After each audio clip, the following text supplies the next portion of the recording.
Usually आजकल एक और नया टॉपिक शुरू हुआ है कि पार्ट टू पार्ट थ्री तभी लेके आओ जब उसके अंदर सब्सटेंस हो।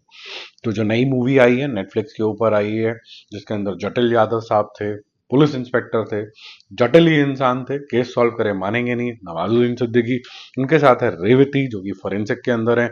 और केस की जो पूरी लाइमलाइट है वो जाती है चिकांदा सेन के ऊपर। क्या स्टोरी है इस रात अकेली द बंसल मर्डर्स की, ये आपको देखने को मिलेगी नेटफ्लिक्स के ऊपर।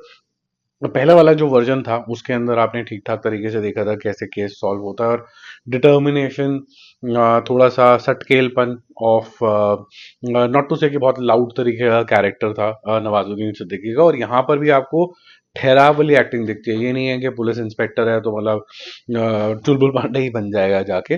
उसके ऊपर भी लोग हैं, और जब उसके ऊपर लोग होंगे तो उसी किस तरीके से बिहेव करेंगे, क्या होगा, वो सारी चीजें डेकोरम जो है वो मेंटेन करके यहाँ पर रखा गया। तो यहाँ पर जो स्टोरी है वहाँ पर बंसल ब्रदर्स हैं, अमीर लोग हैं। अचानक से एक रात में उनके बहुत सारे मर्डर्स हो जाते हैं, और उनके घर में one of the family members जो है चिदानंद सेन भी है। तो सारा शक का सुई उसके ऊपर जाता है, ये कैसे बच गई, क्या इसका कोई रीजन है, और इन सबको एक साथ किसने मार दिया। ठीक है, तो इसका केस अब सॉल्व करना है जटिल साहब को, तो वो जटिल तरीके का दिमाग लगाएंगे और उसके बाद सॉल्व करेंगे। देखो, जहां तक स्टोरी का मामला है, ये स्टोरी शुरू कहीं से होती है, एक इन्वेस्टिगेशन से। और डायरेक्टर साहब ने जो टोनालिटी पकड़ी है पहले ही कुछ दो फ्रेम से कि भाई इस जोन में मैं जाने वाला हूँ, और फिर एंड होते होते वो किसी और तरीके की इन्वेस्टिगेशन और रिजल्ट्स निकलता है। और यूजुअली हमने देखा है कि मलयालम पिक्चरों में भी इसी तरीके का होता है कि हिंट दी जाती है इतने से मैटर की, और वो मैटर फिर एंड में कुछ और ही निकलता है। तो उसी टेम्पलेट को यहाँ पर फॉलो किया गया।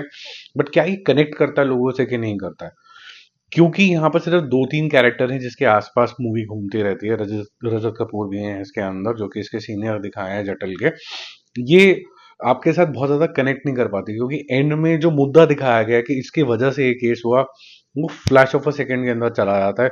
और क्योंकि वो उस कैरेक्टर की कोई बात ही नहीं होती है पूरी मूवी के ऊपर, तो आपका इमोशनल हुक कैसे बनेगा, आप फील कैसे करोगे उस कैरेक्टर के लिए। और जिस कैरेक्टर के लिए आपको सारी आपने इन्वेस्टिगेशन झोंक दी, वो कहीं ना कहीं लॉस्ट इन ट्रांजिट हो जाता है।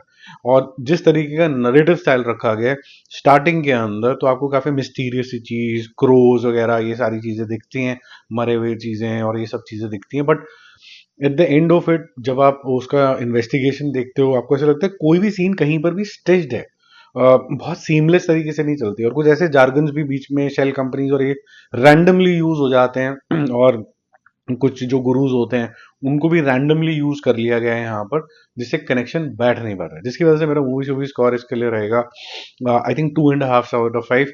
जो एक्टर्स हैं उन्होंने थोड़ी अच्छी परफॉर्मेंस दी है, तो आधा नंबर मैं ग्रेस मार्क्स दूंगा, तो 3 स्टार आउट ऑफ 5। देखोगे मजा जरूर आएगा, लेकिन कोई ऐसी फीलिंग नहीं आएगी यार ये क्या ही चीज आइकॉनिक बना दी, ऐसी वाली फीलिंग नहीं आएगी। बाकी जल्दी मिलते हैं रिव्यूज और अपडेट्स के साथ। Stay connected, bye bye.